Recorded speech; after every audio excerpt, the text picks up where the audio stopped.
This is Umar Ahmed for IFL TV, proudly sponsored by Everlast. Good to be joined by Frank Warren in person, not over Zoom. How you doing, young man? Yeah, I'm good. How was your travels to somewhere on earth? They were all right, yeah. I'm back now. I'm back.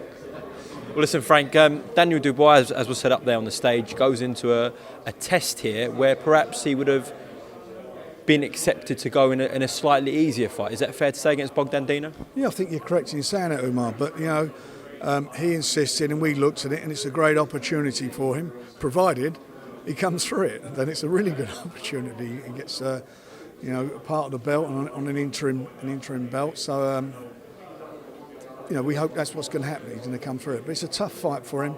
He's a big guy, very fit guy, as you can see, and obviously fancies the job. We always know Daniel's a cool guy, a cool customer. But when he gets to fight night, there is going to be a lot of pressure on him, surely, Frank. I agree. I mean, look, you've had a lot of distractors and you've had a lot of people who obviously sympathise with what happened to him in his fight against Joe. Having said that, the pressure's on him to come back and prove all his doubters wrong. So there is a lot of pressure on him, there's no doubt about it. But I think, I believe that he's mature enough and he's you look at him now, he's just getting bigger and bigger. And I think, and I'm hoping that he's in a better place now and will come through it. But, if he's got any future in this game, these are the fights he's got to win at this stage of his career now. So it's all up to him. His future is at stake in this contest. Of course, he's had a couple of changes in trainers. Not ideal going into a fight so soon. No, I agree with that. I agree with what you say. Martin Bauer's done a fantastic job of him getting, was he 15, 16, and was he 15 or 16? I don't know whether it was. Done a great job and got, at that stage he was considered to be the number one heavyweight prospects in the world. Since then he had a period with Jimmy and Mark Tibbs, and obviously he's now with Shane, who's I think for the last 3 weeks. So it isn't ideal preparation, but Shane seems to feel that he's okay to move forward with this fight.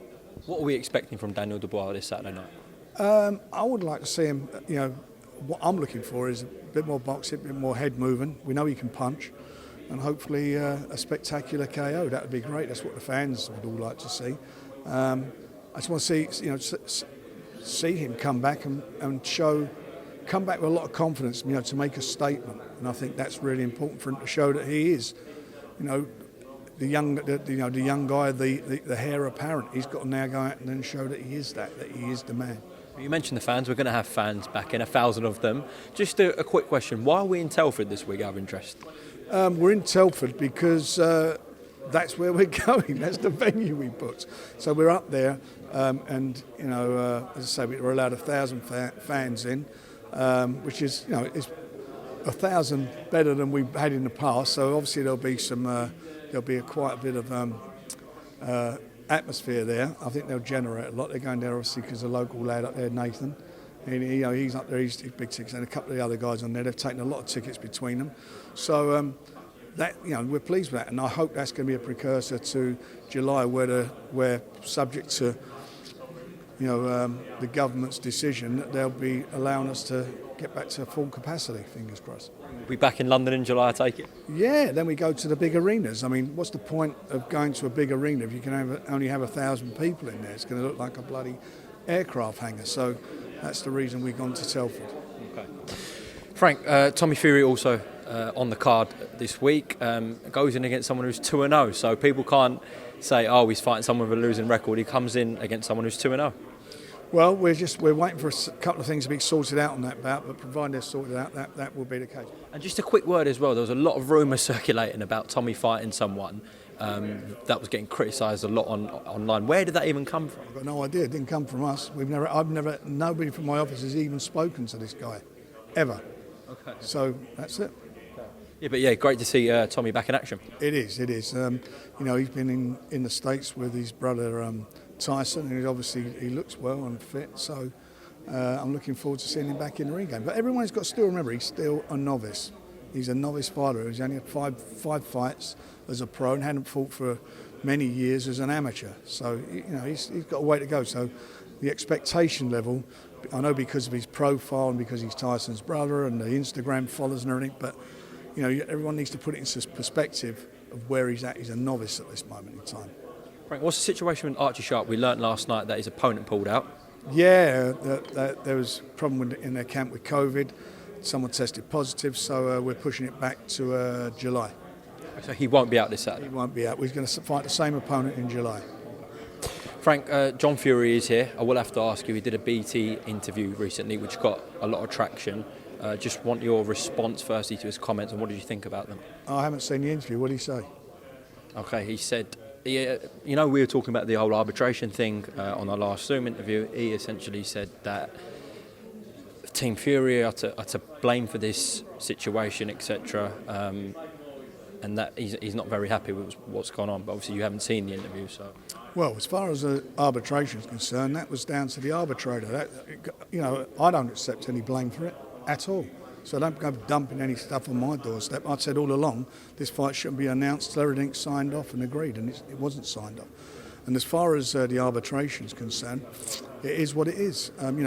Somebody said to me about why doesn't Tyson vacate the belt? He can't do that. He'll be sued by Wilder for millions and millions of dollars because the arbitrator's given his decision. And add to that, even if he were to do that and think he could fight elsewhere, the promoters would be injuncted and they would be joined in the action as well. So all there is to be done is for him to get this fight out of the way. Everyone's frustrated, but you know what? I'm sick to death of keep talking about the same bullshit all the time. It is what it is. It wasn't dealt with, it hasn't been dealt with, but now the arbitrator has brought everything to a head.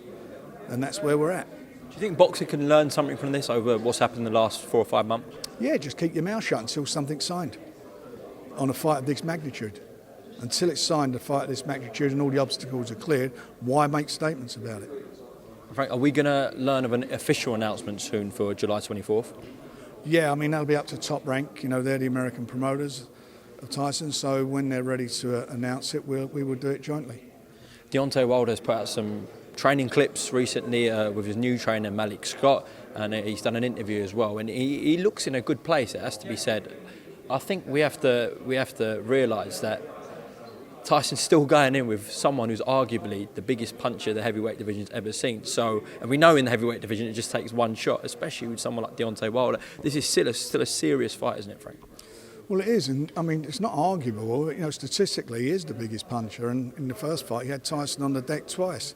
So he can punch, and he stops God knows how many opponents. He's in with a phenomenal fighter in Tyson, who, by the way, has also been inactive for quite a while now,